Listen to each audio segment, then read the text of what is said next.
The symptoms are quite familiar, and very likely you'll come up with a correct diagnosis. Yes, it looks like a cold, a common cold. Runny nose, headache, achiness, very often a slight fever. Those are some of the symptoms of the common cold. Well, how do we get into that unhappy state? Do we have colds simply because of cold, because of ice, snow, and low temperature? No. Funny thing about colds, where it is coldest, the inhabitants hardly ever get colds. Explorers tell us that Eskimos are cold-free, unless they come in contact with visitors from outside their frozen world. Then, if it is not just cold weather, what is it that causes so many of us to catch cold? Scientists think that most colds are caused by extremely small microorganisms called viruses. Viruses, and there are many different kinds of them, can be scattered with each particle of saliva and mucus when one sneezes or coughs, for instance. But do not think for a moment that cold-producing viruses are spread only by sneezing and coughing.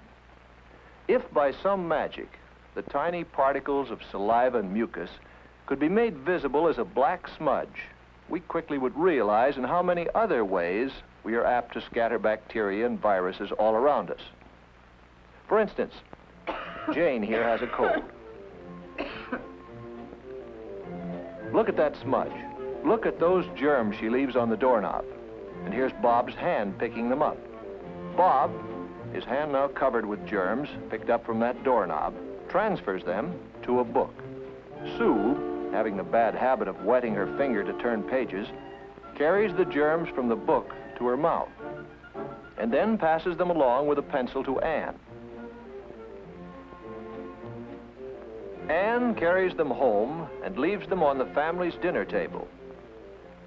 Yes, even during an ordinary conversation, saliva and mucus particles escape our mouth and easily reach others who inhale them as they breathe. Just remember how breath becomes visible on a cold day. How then, with so many germs surrounding us, can we avoid having colds all the time? Well, fortunately, our body has defenses against this enemy. Normally, we breathe through our nose. The nose, as well as the sinuses, the eustachian tubes, and the throat, are lined with a delicate membrane. If, under a microscope, you look at the lining of the nose, we call it the nasal membrane, you can see that it is covered with tiny moving threads. These are called cilia. They move back and forth like stalks of grain when a wind blows over a field. The cilia are covered with a warm, moist, sticky substance called mucus. The nose usually secretes about a quart of this liquid every 24 hours. This mucus, by warming and moistening the air we breathe in, prepares it for our lungs. The mucus also catches and destroys microorganisms, that is, bacteria and viruses. The movement of the cilia carries the mucus down to the pharynx. Then it is coughed out or swallowed into the stomach, where any remaining microorganisms are destroyed by the digestive juices. If these defenses are weakened, the cold virus will gain a foothold and cause the inflammations which so often are associated with the common cold. The common cold is not a serious sickness, but still, medical science as yet has not found a cure for it. Ah, yes, there are remedies galore, all sorts of medications, which soothe pain and headaches and so bring some relief. However, they do not cure colds. And no matter how convincingly they may be advertised, do not use them without having checked with your doctor. But there is a sound prescription. If you have a cold, don't stay in school, because if you do, you may send others home with your cold.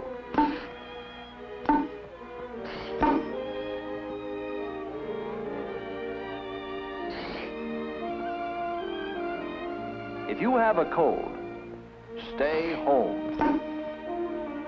Stay in bed. This is the prescription which common sense and medical science recommend. Medicines, but only those your doctor prescribes. No others. Warmth, rest, which you can get best when you stay in bed. And while you're there, you might as well make the best of it.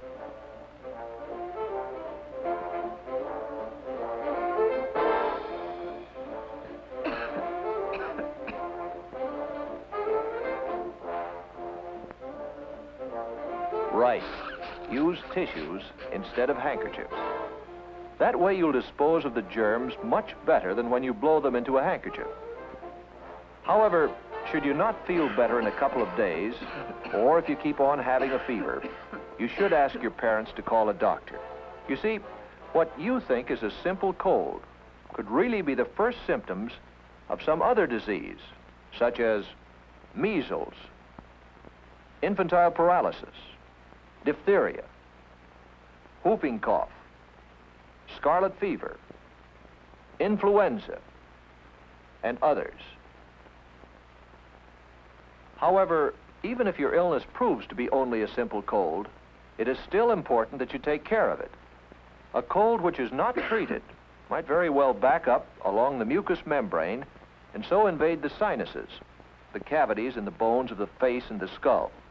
Or the infection may reach the middle ears when it invades the eustachian tubes, which connect the middle ears with the throat. Frequently, the inflammation also travels down the respiratory tract to the pharynx, the larynx, and the trachea. Your throat feels sore and your voice is husky. It travels to the bronchi. You have a bad cough. And occasionally even to the lungs, and that is pneumonia. These are painful complications, and they often take a long time to clear up. The best defense against the common cold and all these other diseases is to keep up the body's natural resistance. To do so, you must eat regularly and well-balanced meals. That is, meat, vegetables, fruit, milk, and so on. Get lots of exercise and fresh air, but do not exhaust yourself. In cold weather, you must wear sensible clothing to provide proper warmth to remain healthy.